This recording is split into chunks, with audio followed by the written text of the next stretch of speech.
Hello and good morning everyone. Welcome in the class of economics. So students, in our previous class of economics, we have started a new chapter, that is the last chapter of your Indian economic development, comparison of India, Pakistan and China. Right?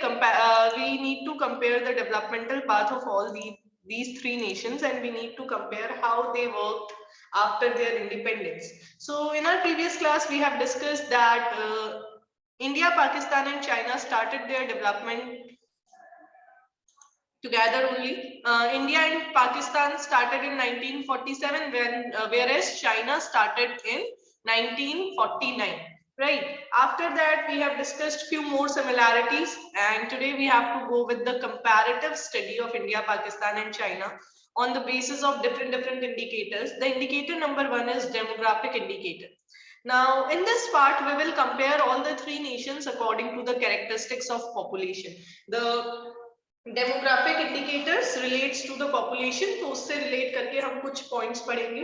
Number one देखिए, मैं आपको ये table explain कर रही हूँ. जो book reading है इस कंटेंट की वो आप खुद करेंगे. राइट. पॉपुलेशन की अगर हम बात करें तो इंडिया में मिलियंस में दी हुई है. ये 2017-18 का अपडेटेड डेटा है, अप्रॉक्स. तो इंडिया की अगर मैं बात करूं तो 1352 मिलियन पॉपुलेशन एस्टिमेटेड पॉपुलेशन जो है. चाइना की 1393 एंड पाकिस्तान की 212. ठीक है. अब ये वर्ल्ड डेवलपमेंट इंडिकेटर्स का डेटा है. इंडियन सेंसस कैलकुलेट नहीं हुआ है अभी तक. इंडियन सेंसस का डेटा 2011 वाला है, लेकिन ये वर्ल्ड लेवल पे जो कैलकुलेशंस होते हैं वो है. तो ये बता रहे हैं चाइना मोस्ट पॉपुलेटेड कंट्री है, इंडिया सेकेंड नंबर पे आती है, और इंडिया और चाइना के कंपैरेटिवली पाकिस्तान की पॉपुलेशन काफी कम है. ये सेंटेंस आप देख सकते हो. If we look at global population, out of every 6 persons living in this world, one is an Indian and another is Chinese. यानी अगर हम वर्ल्ड के 6 लोगों को देखें तो 6 लोगों में एक हमें इंडियन मिल जाएगा और अनदर वन चाइनीज मिल जाएगा. और पाकिस्तान की पॉपुलेशन लगभग इंडिया और चाइना की पॉपुलेशन के 1/10 है. ठीक है, यानी हमसे काफी कम है.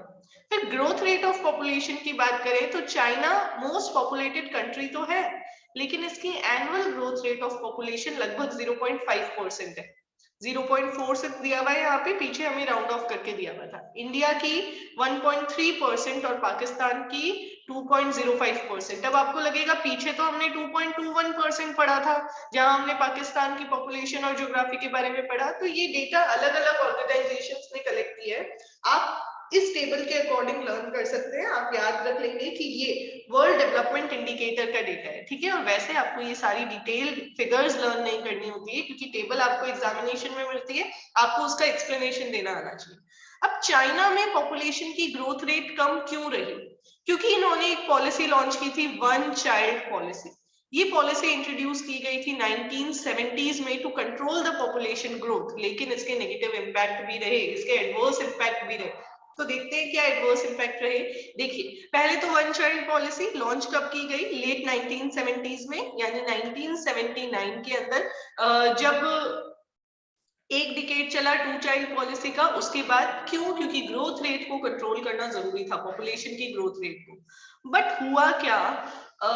ये पता चला, ये रियलाइज किया गया कि यार अगर वन चाइल्ड पॉलिसी इंट्रोड्यूस करके रखी तो एक टाइम के बाद में यंगस्टर्स कम होंगे और डिपेंडेंट्स ज्यादा होंगे.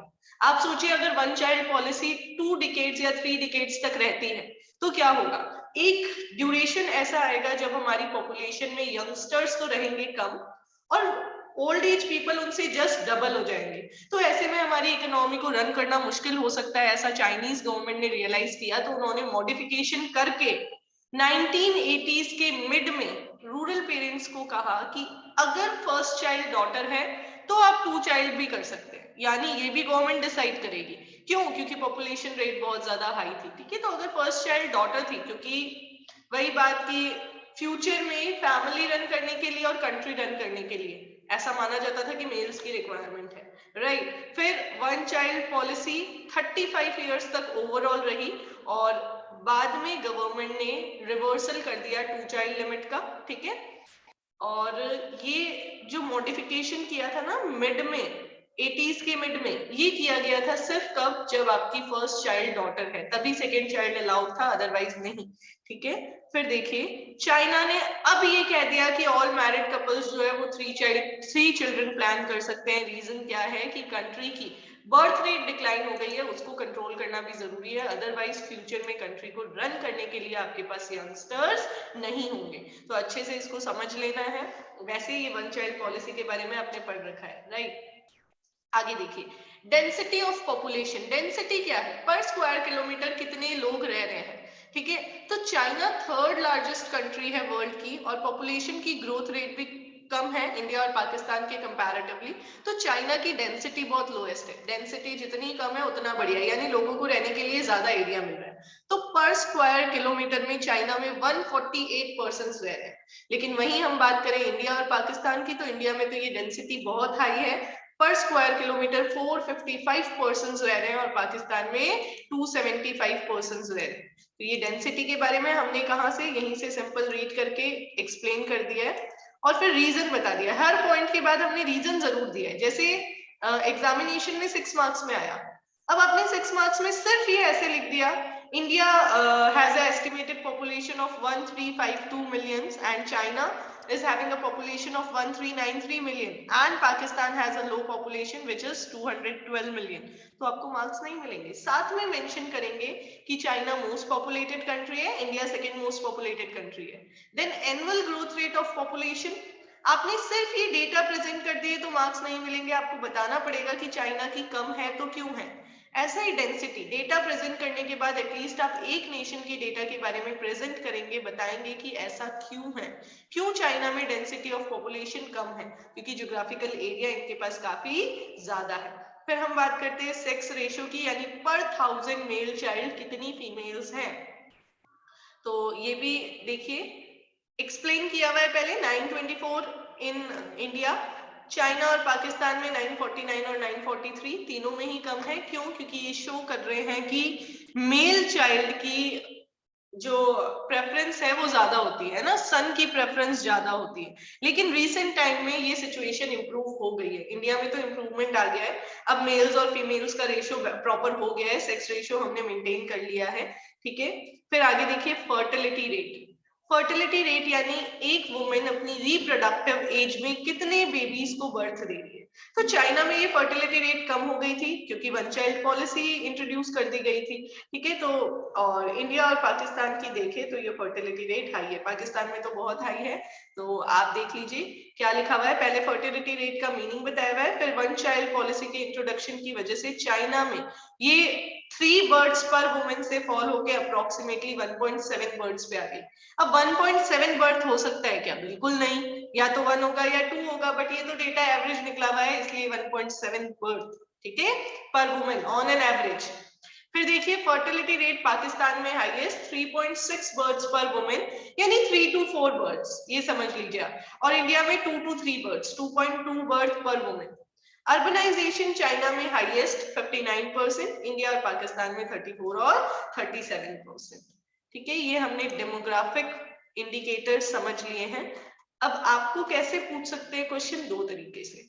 अगर लॉन्ग में पूछेंगे तो आपको बोलेंगे analyse the given table indicating the demographic indicators of India, Pakistan and China and present the trends in a proper sequence. तो आपको इन सारे ट्रेंड्स को समझाना होगा।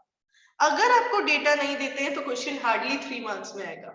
उस कंडीशन में आपको डेमोग्राफिक इंडिकेटर ऐसे बोल सकते हैं, explain the demographic condition of India, Pakistan and China by using some facts and figures.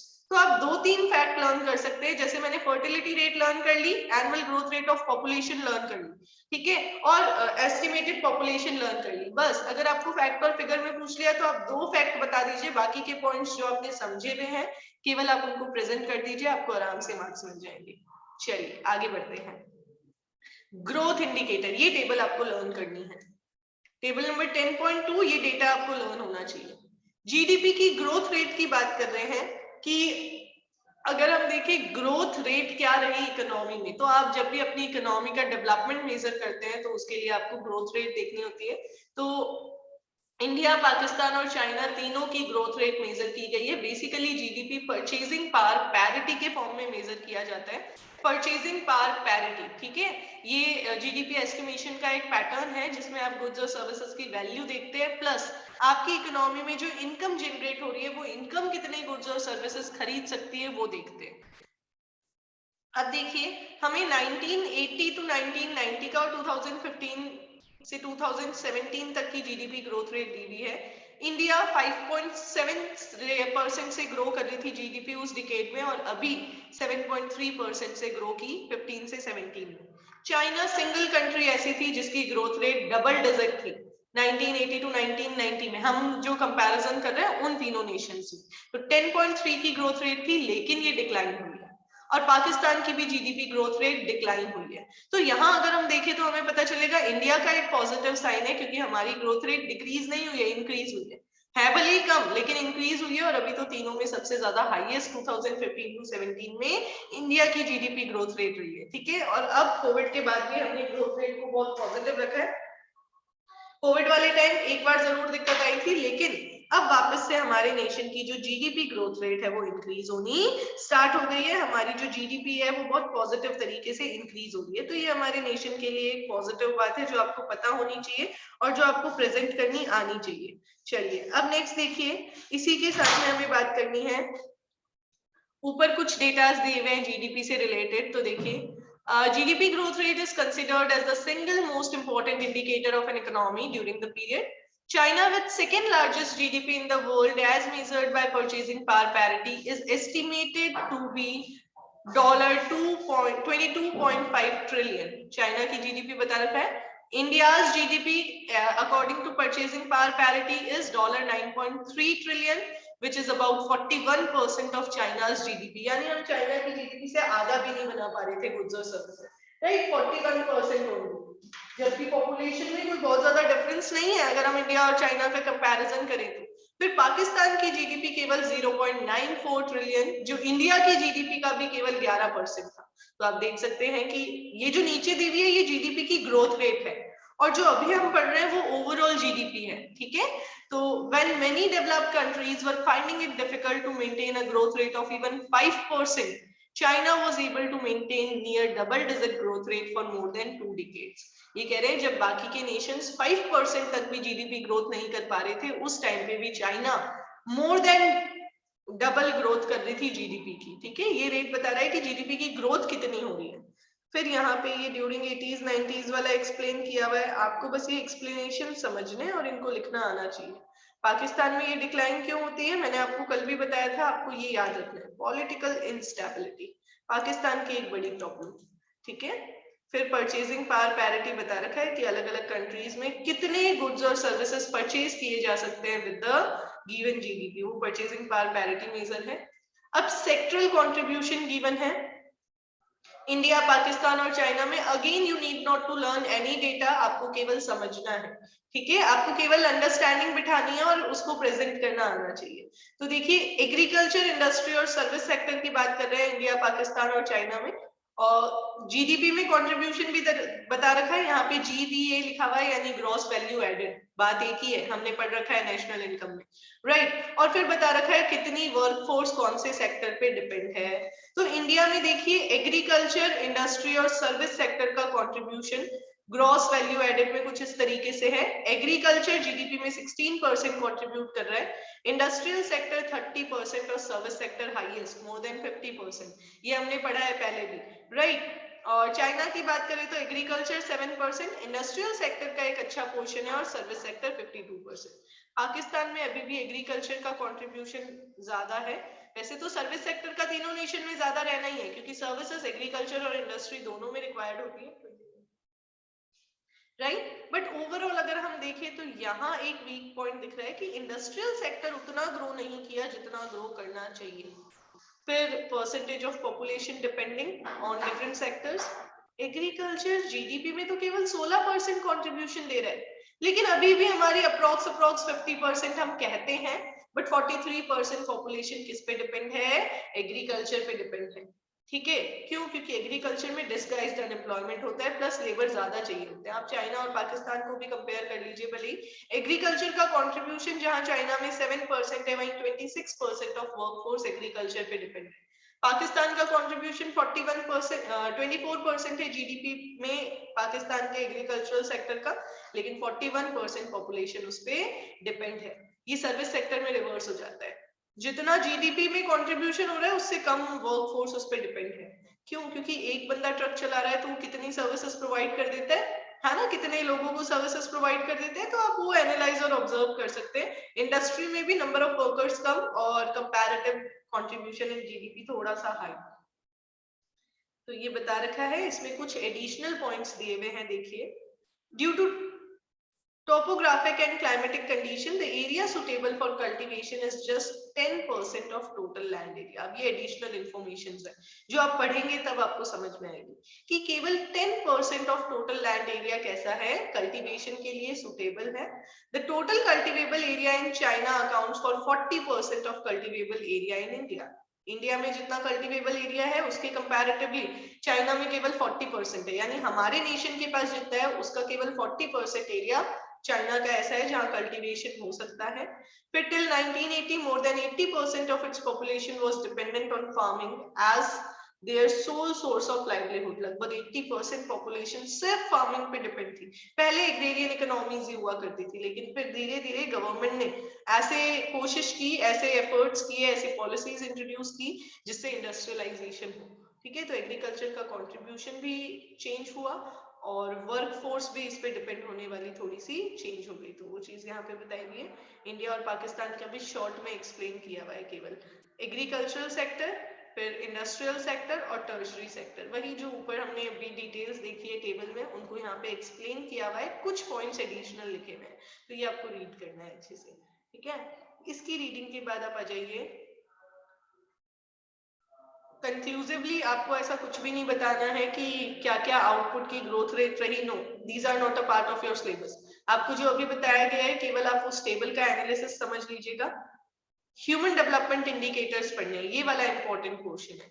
ठीक है, ह्यूमन डेवलपमेंट इंडिकेटर्स। तो ह्यूमन डेवलपमेंट इंडिकेटर्स में हम देख रहे हैं कि ह्यूमन बीइंग को जो सर्विसेज प्रोवाइड की जा रही है वो कैसी है। इसके अलावा एचडीआई इंडेक्स कैसा है, लाइफ एक्सपेक्टेंसी कैसी है, स्कूलिंग के रेशियोज क्या है, वो सारी चीजें। तो देखिए, सबसे पहले तो एचडीआई इंडेक्स वैल्यू बता रखी है आपको, इंडिया की 0.647, चाइना की 0.758 और पाकिस्तान की 0.560। अब ये इंडेक्स वैल्यूज कैलकुलेट कैसे होती है ये आप हायर स्टडीज में पढ़ेंगे। 11th में आपका एक इंडेक्स नंबर वाला चैप्टर आया था जिसमें आपने प्राइस इंडेक्स और कंज्यूमर इंडेक्स नंबर वगैरह पढ़े थे। तो ऐसे ही ह्यूमन डेवलपमेंट इंडेक्स की वैल्यू का भी कैलकुलेशन होता है, बट अभी आपके 12th लेवल पे ये सिग्निफिकेंट नहीं है कि ये कैसे कैलकुलेट किया गया है। इसको बहुत सारे आप कह सकते हो बहुत सारे मेजर्स यूज किए जाते हैं और बहुत सारे इंडिकेटर्स को एनालाइज करके फिर ये कैलकुलेशन किया जाता है। आगे देखिए, रैंक, एचडीआई रैंक की बात करें तो चाइना 85th नंबर पे आता है, इंडिया 129 रैंक स्कोर कर रहा है और पाकिस्तान 152।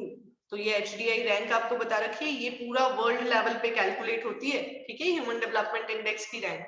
फिर लाइफ एक्सपेक्टेंसी बर्थ के टाइम पे इंडिया में 69.4%, चाइना में 76.7 और पाकिस्तान में 67.1% only. Mean years of schooling, यानी ऑन एन एवरेज कितने साल तक लोग स्कूल जा रहे हैं। 15 साल के बच्चों, 15 इयर्स और उनसे अबव की एज की बात करी जा रही है यहाँ पे।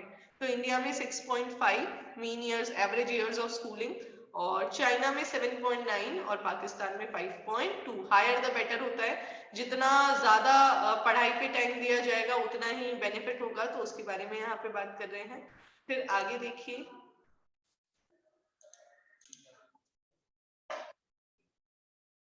आगे बात करते हैं हम gross national income per capita, यानी पर कैपिटा इनकम गिवन है। तो ये per capita income US dollars में गिवन है, इंडिया की 6829, चाइना की 16,127 और पाकिस्तान की 5190 यानी 5190। फिर हम बात करते हैं people below poverty line, India में 60.4% वैसे 21% ऑफ पॉपुलेशन है, लेकिन ये यूएस डॉलर के अकॉर्डिंग कैलकुलेशन की गई है। ये ग्लोबल लेवल पे जो कैलकुलेशन होती है ना उसके अकॉर्डिंग है, ठीक है। तो क्योंकि वर्ल्ड डेवलपमेंटल इंडिकेटर्स है, हमने जो 21% पॉपुलेशन पढ़ा है वो इंडियन पॉवर्टी लाइन की कैलकुलेशन के अकॉर्डिंग है। फिर चाइना में 7% और पाकिस्तान में 46.4%। यानी आप देखिए कि वर्ल्ड के स्टैंडर्ड के अकॉर्डिंग अगर हम बात करें ना, तो हमारी कंट्री का स्टैंडर्ड ये है कि लगभग 60% पॉपुलेशन तो बीपीएल पॉपुलेशन में ही काउंट हो जाएगी। कब? जब हम वर्ल्ड लेवल का स्टैंडर्ड देखें और अपने नेशन को उससे कंपेयर करें। फिर इन्फेंट मोर्टेलिटी रेट, मीनिंग आप सबको पता है, इन्फेंट मोर्टेलिटी रेट पाकिस्तान में हाईएस्ट है 57.2, ठीक है, पर 1000 लाइव बर्थ। इंडिया में 29.9 और चाइना में 88.5। ब्रिटिशर्स के टाइम पे जो 2218 थी उसको हमने अब रिड्यूस करके 29.9 कर दिया, यानी अप्रोक्स 30 मान सकते हो आप। पाकिस्तान में हाईएस्ट क्यों है? क्योंकि फर्टिलिटी रेट्स हाई है फीमेल्स की। तो ऐसे में जब एक मदर 3 से 4 बेबी को बर्थ देती है तो हेल्थ पे इफेक्ट होता है, जिसकी वजह से ये रेट हाई है। मेटर्नल मोर्टेलिटी रेट तो 174, ये पर 1 लाख बर्थ है। 174 वुमेन्स की डेथ हो जाती है अप्रोक्स। चाइना में 27 और पाकिस्तान में 178।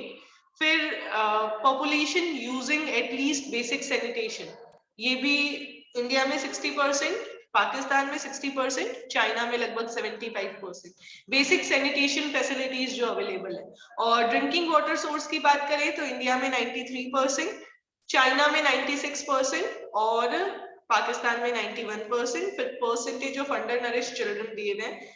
सारे डेटा बस आपको नीचे प्रेजेंट करके दिए हुए हैं 1 बाय 1, उसका प्रेजेंटेशन आपको आना चाहिए। तो देखिए HDI का बता रखा है, रैंक्स और जो वैल्यू है वो।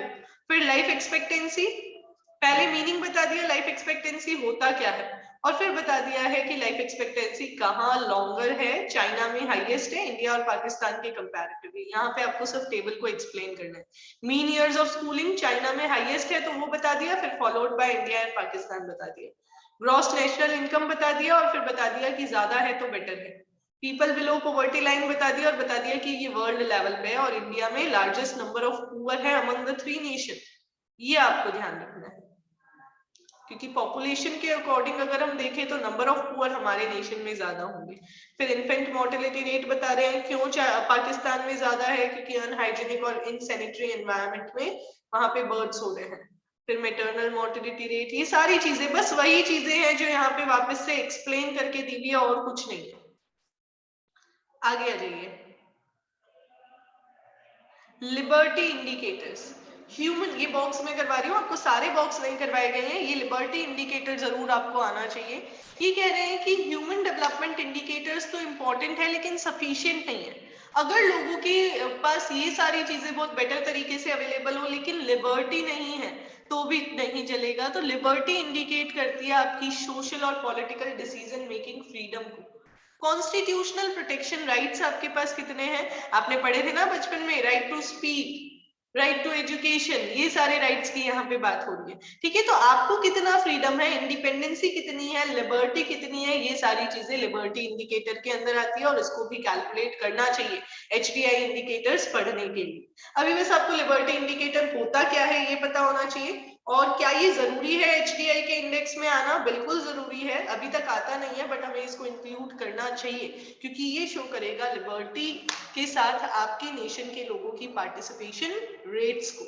फिर अप्रेजल ऑफ डेवलपमेंटल स्ट्रेटजीज, अब ये चैप्टर का ओवरऑल कंक्लूजन है।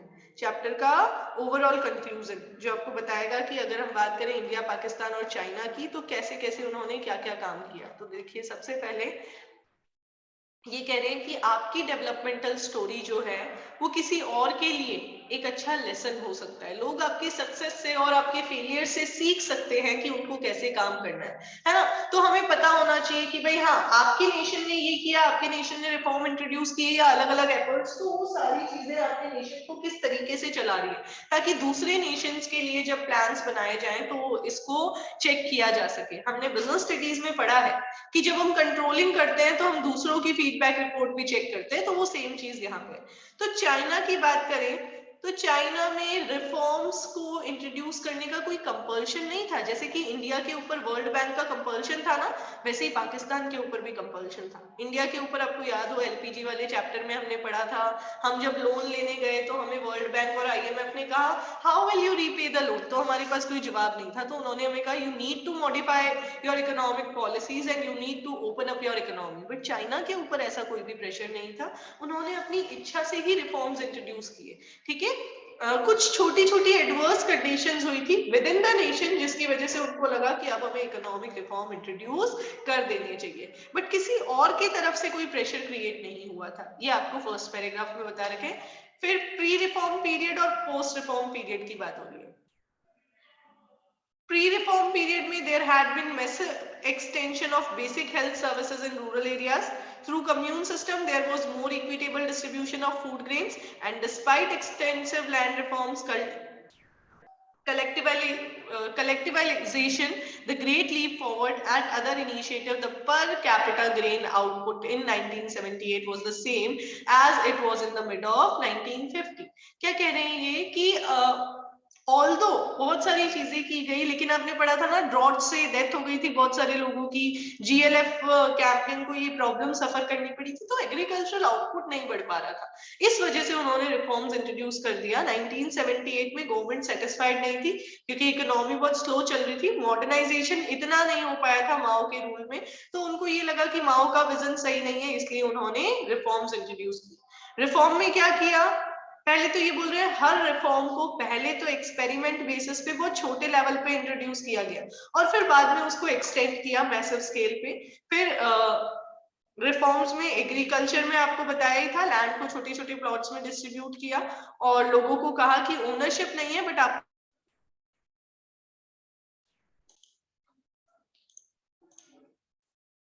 फिर आगे पाकिस्तान की बात करें तो पाकिस्तान में रिफॉर्म्स इंट्रोड्यूस तो किए बट उससे कंडीशन और खराब हो गई। रिफॉर्म इंट्रोड्यूस करने के बाद पाकिस्तान की जीडीपी की ग्रोथ रेट डिक्रीज और हो गई थी। पुअर पीपल का परसेंटेज एक बार कम हुआ लेकिन बाद में वापस इंक्रीज होने लग गया। 1980s में कम हुआ, पहले 40% पुअर पॉपुलेशन थी जो डिक्लाइन होके 25% हुई, लेकिन 1990s में वापस इंक्रीज होने लग गई। फिर पाकिस्तान की स्लो ग्रोथ और री इमर्जेंस ऑफ पॉवर्टी के रीजंस क्या क्या थे वो हम पढ़ रहे हैं। पहले एग्रीकल्चरल ग्रोथ और food supply situation good harvest पे बेस्ड थी, यानी मेजर्स ऑफ इरिगेशन डेवलप नहीं किए गए थे, कोई टेक्नोलॉजिकल चेंज के लिए कोई प्रोसेस नहीं किया गया था। वेदर अच्छा हुआ तो बढ़िया आपका ग्रोथ होगी एग्रीकल्चरल आउटपुट की भी, अदरवाइज नहीं होगी। तो इकोनॉमिक इंडिकेटर्स ने शो किया कि बहुत ही स्लो कंडीशन चल रही है यहाँ पे। फिर फॉरेन एक्सचेंज जो एसेंशियल होता है हर कंट्री के लिए, वो पाकिस्तान में कभी भी नहीं था। पाकिस्तान में गुड्स का एक्सपोर्ट तो होता ही नहीं था, ठीक है, जो भी फॉरेन करेंसी आती थी वो आती थी रेमिटेंसेस से, जो पाकिस्तानी वर्कर्स कहीं और काम कर रहे हैं, या कुछ एग्रीकल्चरल गुड्स का एक्सपोर्ट हो जाता था। जो मैन्युफैक्चरिंग गुड्स होते हैं, जो इंडस्ट्रियल गुड्स होते हैं, उससे हमें अपने फॉरेक्स रिजर्व बिल्ड करनी चाहिए, लेकिन पाकिस्तान में ऐसा नहीं हो रहा था, तो फॉरेन रिजर्व भी कम रहे इनके पास और फॉरेन लोन्स पे डिपेंडेंस बहुत ज्यादा बढ़ रही थी, जिससे इनको ये प्रॉब्लम फेस करनी पड़ रही थी कि ये लोन को रीपे नहीं कर पा रहे थे। लेकिन पिछले कुछ साल में रिकवरी हुई। इन सबके पीछे रीजन है पॉलिटिकल इंस्टेबिलिटी, ये जो फॉरेक्स रिजर्व प्रॉपर नहीं है क्योंकि गवर्नमेंट स्टेबल फॉर्म में काम नहीं कर रही थी, तो पॉलिसीज को इंप्लीमेंट करना पॉसिबल नहीं था। फिर अब धीरे धीरे कंडीशन इंप्रूव हो गई है, ग्रोथ रेट जो है वो पाकिस्तान की भी 5.5% पहुंच गई 2017-18 में, ठीक है।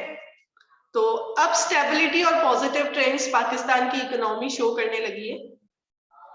इंडिया का यहाँ अलग से नहीं बता रखा क्योंकि हमने पूरा बुक ही उसी के ऊपर पढ़ा है। तो इंडिया, पाकिस्तान और चाइना ने ऑलमोस्ट 5 डिकेड से ज्यादा डेवलपमेंटल पाथ पे काम कर लिया। 70s तक तो सेम थे, लेकिन इसके बाद में तीनों अलग अलग चले। इंडियन इकोनॉमी मॉडरेटली परफॉर्म करने लगी, लेकिन अभी भी हमारी मेजॉरिटी ऑफ पॉपुलेशन एग्रीकल्चर पे डिपेंड है। अभी भी हमारी कंट्री के बहुत सारे पार्ट्स में इंफ्रास्ट्रक्चर डेवलपमेंट नहीं हो रखा है और अभी भी स्टैंडर्ड ऑफ लिविंग लोगों का बहुत बेटर नहीं है। 1/4 of its population, approx 21 to 22% अभी भी बीपीएल पॉपुलेशन है। ये कंक्लूसिव फॉर्म में बता रखा है। पाकिस्तान में पॉलिटिकल इंस्टेबिलिटी और डिपेंडेंस ऑन फॉरेन रेमिटेंसेस हमेशा ज्यादा रहे हैं, फॉरेन एड पे डिपेंडेंस ज्यादा रही है। ठीक है, जिसकी वजह से एग्रीकल्चर की भी परफॉर्मेंस बढ़िया नहीं हुई और इंडस्ट्रियल सेक्टर तो ग्रो कर ही नहीं पाया। बट रीसेंट टाइम में पाकिस्तान इंप्रूवमेंट कर रहा है, ये बता रखे हैं आपको कंक्लूजन फॉर्म में। और मैक्रो इकोनॉमिक इंडिकेटर्स भी पॉजिटिविटी शो करने लगे हैं। चाइना की बात करें तो पॉलिटिकल फ्रीडम नहीं था, जिससे ह्यूमन राइट्स और मेजर कंसर्न पे कुछ इफेक्ट पड़ा, लेकिन पिछले 4 डिकेड्स में मार्केट सिस्टम जो है वो बहुत अच्छा चला, पॉलिटिकल कमिटमेंट रहा, लोगों से जो प्रोमिसेस किए गए वो पूरे किए गए, पॉवर्टी एलिवेशन भी अच्छा चला, मॉडर्नाइजेशन भी किया और ओवरऑल वर्ल्ड लेवल पे एक अच्छा स्ट्रॉन्ग मार्केट डेवलप कर लिया। ठीक है, इसके अलावा लैंड की कलेक्टिव ओनरशिप रख के जो इंडिविजुअल्स को कल्टीवेशन राइट दिए थे उससे भी काफी फायदा हुआ, रूरल एरिया के लोगों को इनकम सिक्योरिटी मिली। फिर जो सोशल इंफ्रास्ट्रक्चर बिल्ड करने में गवर्नमेंट का हमेशा जो इंटरवेंशन रहा उससे ह्यूमन डेवलपमेंट इंडिकेटर्स भी इंप्रूव हुए, ये कंक्लूसिवली बता रखा है। अब ये चैप्टर कंप्लीट हो गया है। चैप्टर में हमने क्या क्या पढ़ा है? Developmental path of India, Pakistan and China में सबसे पहले उनकी सिमिलैरिटीज का इंपॉर्टेंट क्वेश्चन आता है। सबसे पहला क्वेश्चन यही आता है कि क्या क्या चीजें कॉमन थी।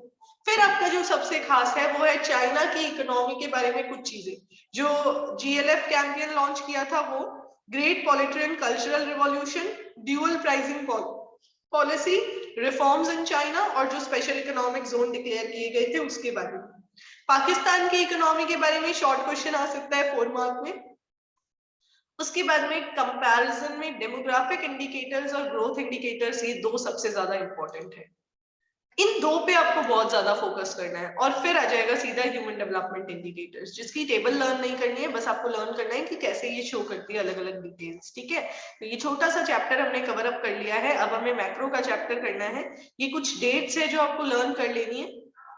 आप अगर आंसर के साथ में प्रेजेंट करेंगे तो अच्छा होगा। ये क्वेश्चन जरूर पढ़ना, मैंने आपको पहले भी कहा था क्वेश्चन में आपको डिफरेंट चीजें मिलेगी। ये देखो इस तरीके से क्वेश्चन आता है एग्जाम में। टेबल गिवन है आपको, कुछ ह्यूमन डेवलपमेंट इंडिकेटर के 3 पॉइंट गिवन है, estimated population, annual growth rate in population and sex ratio. आपको क्या करना है? Comment upon the population growth rates among the 3 countries, which country has most queens in sex ratio. तो ये आपको बस बता देना है इसको रीड करके, है ना।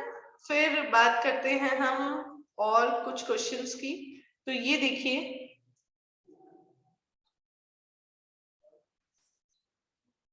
आपको यहाँ पे भी एक टेबल गिवन है और आपको बता रखा है, बोल रखा है कि आप इसको कंपैरिजन करके बताइए, तो हमें पॉइंट टू पॉइंट कैसे उसका आंसर करना है।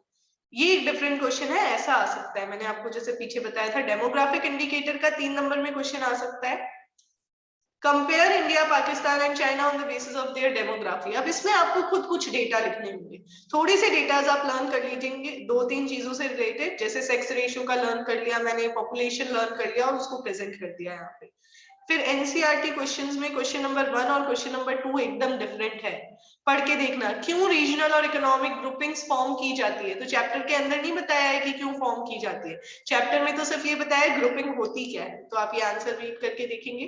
ठीक है, और फिर उसके बाद में सिमिलैरिटीज, ये इंपॉर्टेंट, सबसे इंपॉर्टेंट क्वेश्चन है इस चैप्टर का। What similar developmental strategies have India, Pakistan and China followed? ये आपको जरूर लर्न कर लेना है। फिर बाकी के क्वेश्चंस एकदम, जैसे GLF के बारे में पूछ लिया आपसे। फिर इंडस्ट्रियल ग्रोथ चाइना की 78 के बाद में ज्यादा हुई, क्या ये सही है? तो ये आपको पीछे क्वेश्चंस पढ़ने से पता चलेगा, है ना। तो ये सारे एनसीईआरटी क्वेश्चंस कवर कर लीजिएगा और चैप्टर को वाइंड अप कर लीजिएगा अपनी तरफ से। कॉपी में क्या क्या करना है ये मैं आपको फॉरवर्ड कर दूंगी लिख के। Is it okay to everyone? All right then, मिलते हैं आप सभी से नेक्स्ट क्लास में। तब तक के लिए have a nice day, enjoy yourself. Make sure बेटा, हमने इंडियन इकोनॉमिक डेवलपमेंट का सिलेबस वाइंड अप कर लिया है। आपके 4 चैप्टर्स आ रहे हैं सिलेबस में, 7, 8, 9 एंड 10 कवर हो चुके हैं। अब हमें मैक्रो इकोनॉमिक्स पे एफर्ट्स करने हैं, राइट। यहाँ पे आप जब पढ़ेंगे तो आपको चैप्टर के कंसेप्ट के साथ इन एनसीईआरटी क्वेश्चंस पे ज्यादा फोकस करना है, और मैक्रो में जब हम पढ़ेंगे तो आपको प्रैक्टिस करनी है न्यूमेरिकल्स की। Is it okay? चलिए मिलते हैं कल।